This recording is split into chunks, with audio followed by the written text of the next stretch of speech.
Welcome back to another Godforge team building. Early access, a little bit of exercise, a little bit of fun. So you guys who have maybe picked certain heroes in the Godforge Quest has a little bit of an idea, a little bit of information on what direction to go, how to kind of start off with maybe a base team. And then when you find out some more stronger heroes to put into your team, you're going to be able to work from them, right? And today we're going to be covering Sun Wukong, one of the top 5 picks that many people have been locking in for their DPS start on their accounts. And he is an insanely powerful hero and has a lot going for him, including even his imprint that many people love. But what we're going to do is kind of strip back, explain a little bit about Wukong, and then go into the team building app on Raven Pirates' website. As you guys know, all of that will be down in the description down below, just like our good old Camp Half-Blood. If you want to join a Pantheon with myself, there's the Adventures of Adam, there's Mighty Zoo, there's many content creators, as you guys know, as I keep badgering on each time in here. And we have many different sub-Pantheons, so depending on your playstyle, what you want to achieve basically, and how you just kind of want to approach Godforge for the first time, there is a home for you guys. So with that, let's dive into some Sun Wukong, because the thing is, this hero is one of my S tier heroes, right? I think any of these heroes on the top, if you picked any of them, you're in a really good spot. I think you're in a really good spot. You can have a bit of fun and you'll be approaching the game differently compared to a lot of other players like myself who might have gone for more of a support pick like Apollo or a Vivian or a Quet, right? There's a bunch of heroes that people could have gone in a different direction. Sun Wukong, though, which is really crazy, as a DPS, provides you one of the best leader bonus so far in the game, and obviously all this is subject to change, but it's 24% speed in all battles, so no matter what, you're going to be cooking with gas, and you don't need to worry as much then on speed tuning, right? You got to think you can kind of sacrifice a little bit more of your speed stat to get more attack or more defense, more HP, depending on what team you set up with your Sun Wukong. So going into his basics, he attacks one enemy, 310% attack, so it's insane big damage on there already. But you increase his hero's divinity by 5%, which closes him a bit quicker to his ultimate.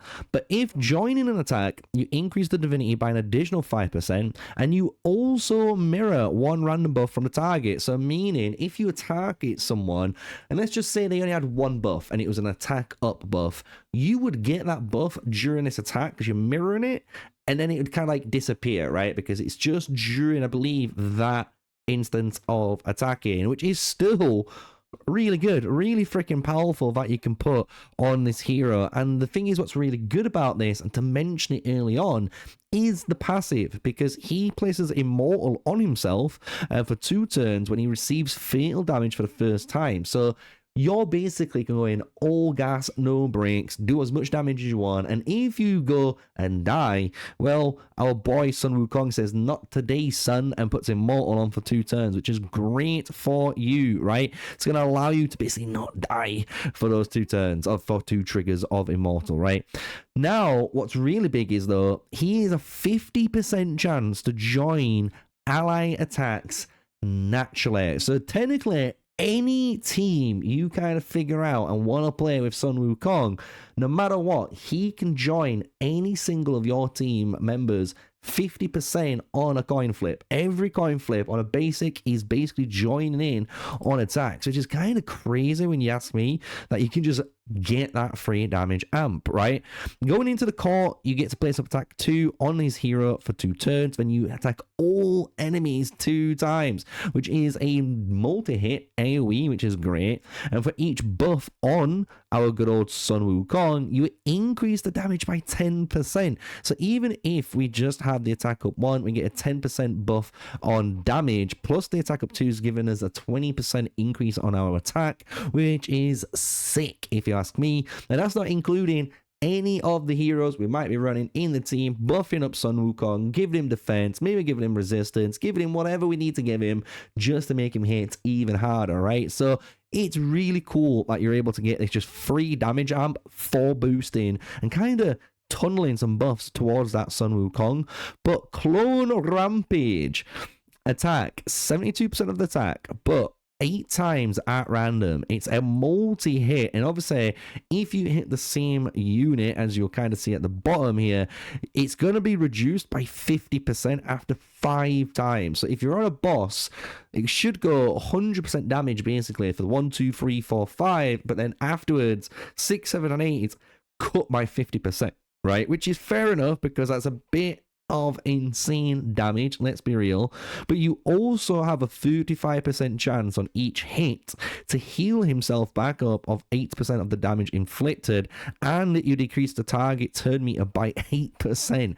So you're doing a lot here, self-sustaining and reducing turn meter of the players or enemies, whatever you're fighting against, to allow maybe your team to get an extra turn and basically cheat out some extra buffs to survive, maybe shield, barrier, whatever you kind of need.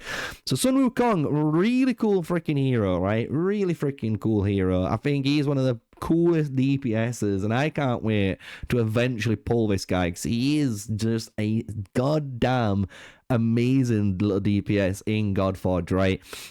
So let's talk about the team. And the team shouldn't be no surprise for many players, apart from we're going to talk a bit more about the 4th and 5th slots, what you're going to be up to doing and to consider in the future, because we don't have full info yet, right? So the first thing to remember when we click on Sun Wukong's kind of page, he is the TIAN unit, which is a very important thing, especially early game, because we can be running Guan Yu and MrSneakyy with this and going for a very heavy kind of like DPS build with potentially either a support to help, you know, heal, maybe someone to shield, or even go for a disruptor to kind of lock down the targets. That's kind of what slot 4 is going to be more in about. But with these 3 heroes, what you'll notice is, and it's really important, they all share the same faction, right? And it doesn't seem like a big deal at first until you read MrSneakyy, right? And MrSneakyy was a little mini all-star in alpha, and he wasn't working correctly back then. But when we read this hero, he's actually amazing, right? We can attack one enemy, 280% defense, and then you have a 50% chance to put an attack down 1 on for 2 turns. And that's just on your basic ability, right? Which is great. Now, which is really cool, Watchful Pride. When you attack one enemy, you place defense up 1 on this hero for 2 turns, but then defender allies will join the attack with their basic ability, and as soon as you just find 1 extra MrSneakyy and you're awakening for the first time, any TIAN allies will also join the attack using their basic ability. So you can see already, with a very, very minimal investment, we can really break this team, right? Because with our core ability, we're getting out extra joint attacks through Guan Yu and with Sun Wukong, and by doing so, as you can imagine, we're going to be mirroring more buffs, we're going to be doing more damage, going to be obviously hitting that divinity. And what's really cool too about it is when you look at Guan Yu's core, right? Because Guan Yu, very powerful starter hero, and I love this guy from alpha stage. He had the ability to place Drain 2 on the targets, right? And being able to place that Drain 2, and then you can imagine you might be low in HP. Well, we can use our MrSneakyy now to do that core attack. Hit, join attack, and that damage is gonna heal up our team, right? And at the same time, MrSneakyy also provides a barrier, which is really nice, right? Because we get to have some sort of shield on our team with the protection 1 on there as well. Like, it's a really good little kit that we have here, and you've got to think, early game, you're getting access to one of the really strong mechanics that we really enjoyed in alpha, which is joint attacks. And you can do this in 2 different ways. We can cover the build as we've got right now, which allows MrSneakyy and obviously Guan Yu and Sun Wukong all to hit together on his core ability, maximizing basically DPS output. And slot 4 at the moment is for a support, and this could be Emotep, it could be Isolde, it could be anyone that you want. Also, what you could do is lean into a bit more MrSneakyy, right? You can also think outside the box and go, well, I need to not take damage. And another way you can not take damage is by shielding, right? So you could put in someone like a Brynhild, right? We could put in another shielder, even like some rares like Ankh, right? We could put Ankh in there as a rare hero. And this is going to allow you, again, to have a big old shield on our team. And then you get to extend durations of buffs that we have. And we get to place initiative up on ourselves, which gets us up into our ultimate bit quicker.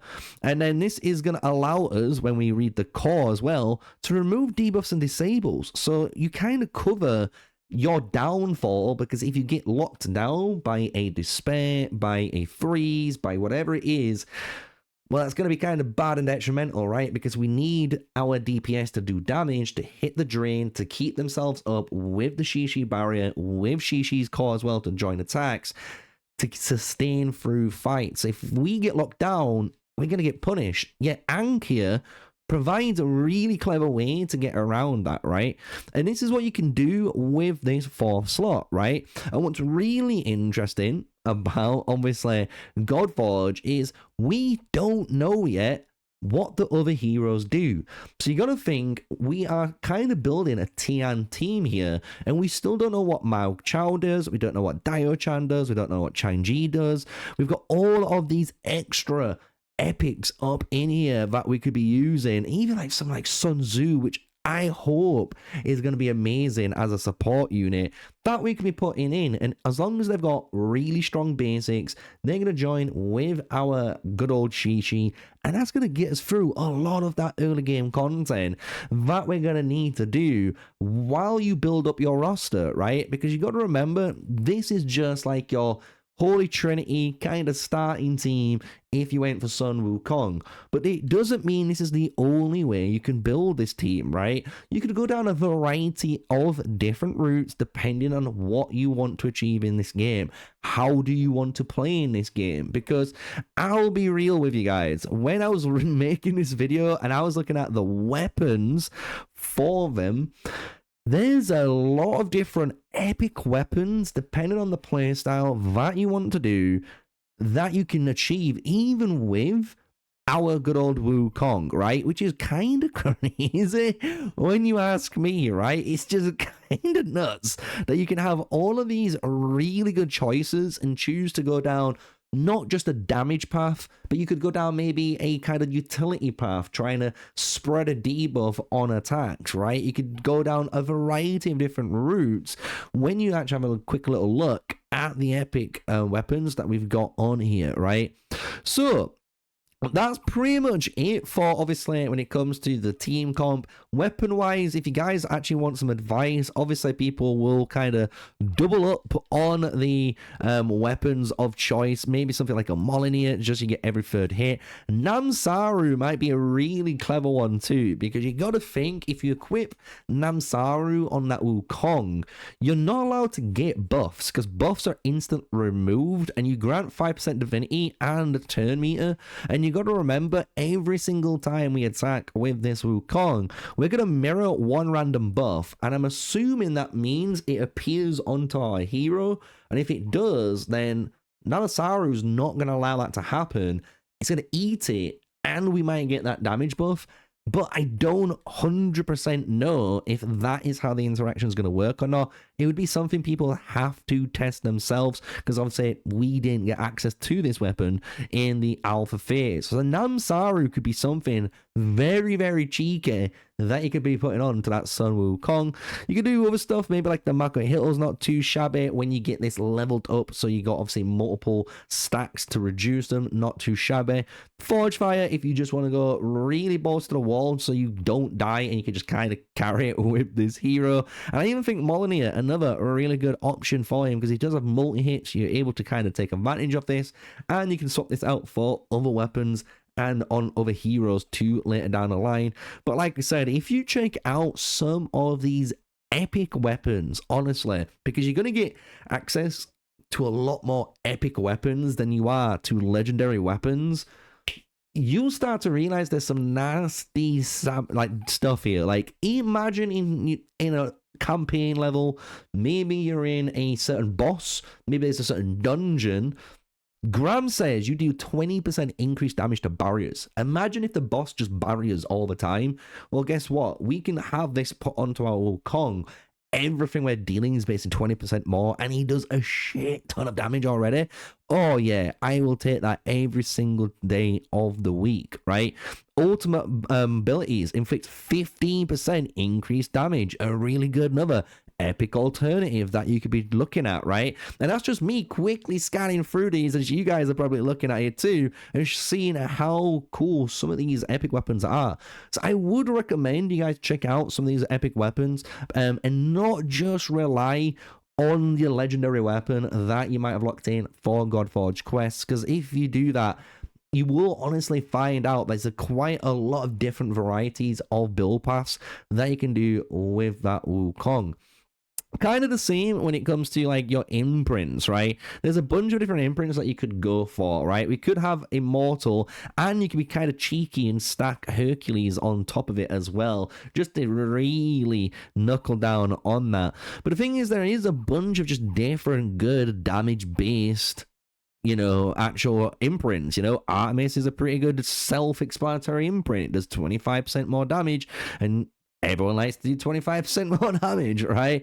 Even Apollo, it sounds stupid, but if you're playing this in team, you can put the Apollo imprint not onto your Wukong or onto your Wukong, you know, weapon, but you'd be putting this onto your support and their maybe epic support weapon you might find. For example, whack this on and your team's gonna be cranking it out, and you can still pick this, I believe, as a Godforge option. If not, I do apologize for all of you guys, right? Anubis, not too shabby too. Try and just cheat turns. Would be really good with this hero, with the amount of damage and AoE and just everything that he can deal, right? And even scrolling down, I'm trying to find the DPS one that I like. Is it Order? I think I've gone past it. No, it's down here.